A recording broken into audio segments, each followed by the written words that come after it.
This is a bit of a hard topic or a story for me to talk about because it's kind of painful. But that's sort of like the reason why I do this is to like talk about painful stuff. Um, I was part of this Discord server, and I loved it. I loved it. It, and I loved and still love all the people there. And you know, probably anybody who's ever been part of a Discord server knows, um, it's not all unicorns and rainbows, right? Shit happens in every server. Just because people are people, and people have different ideas, right, and think differently, so bound to, bump heads. So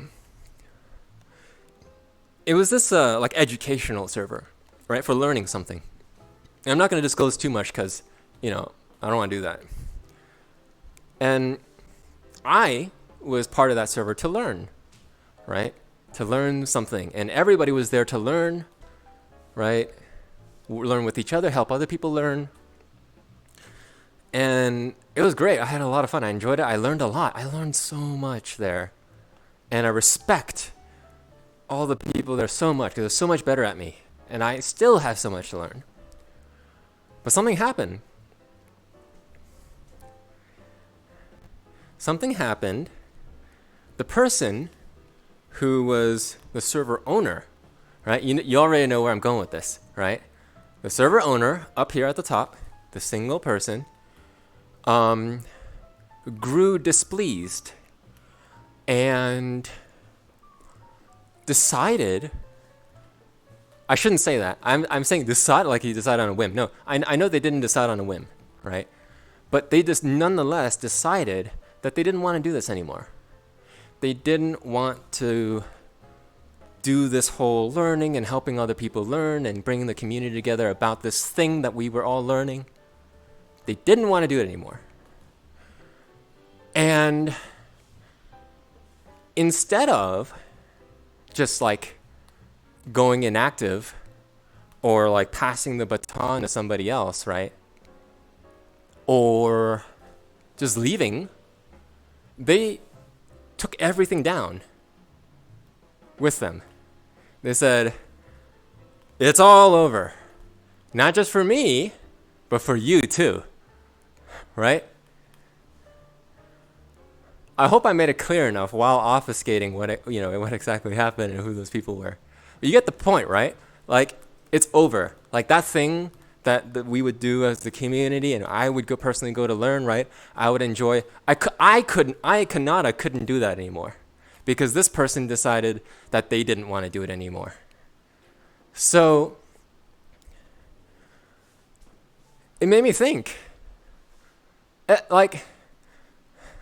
Actually, I wasn't pissed at the time, but like thinking about it now, I'm actually getting pissed.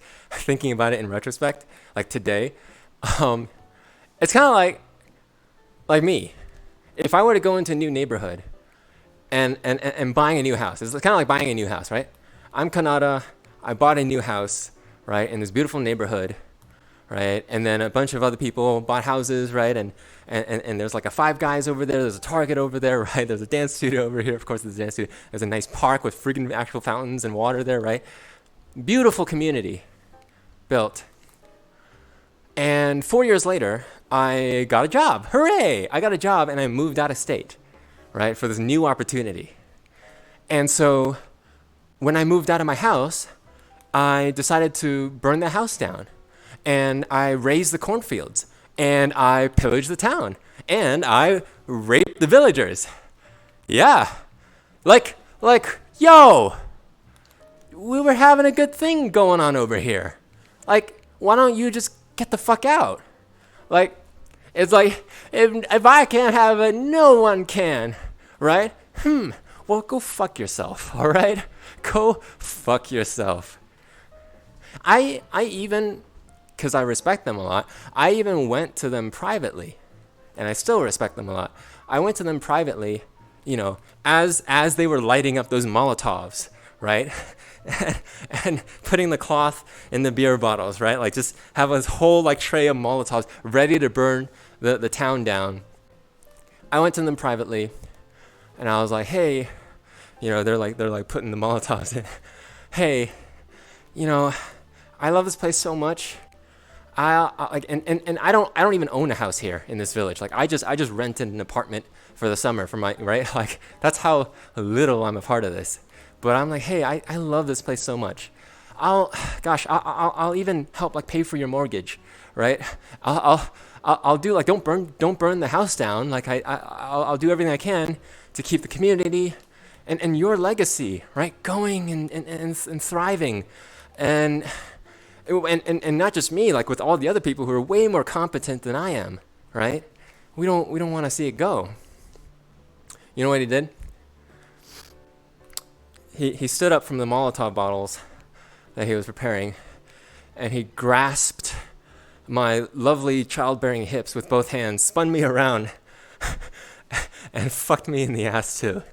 Yeah, he threw a tantrum on me and made it look like I was the bad guy for trying to start my own thing or to try to keep the community going, try to do something, right, to keep things going. But see, here's the thing you didn't know. Here's the thing you didn't know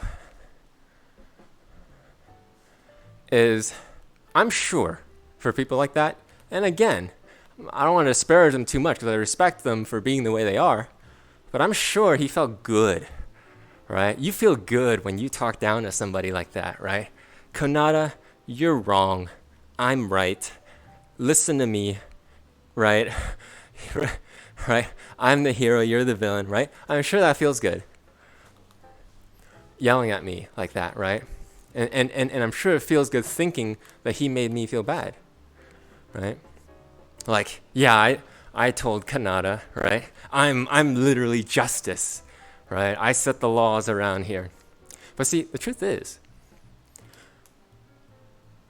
I didn't really mind the butt rape, you know, because like I kind of sent for him, and you know, like when you get butt fucked by someone you have a crush on, it's like even when it's bad, it's still pretty good, right? Sorry, I lost strength in my legs for a second there at how dumb that joke was. All right, that's that bit.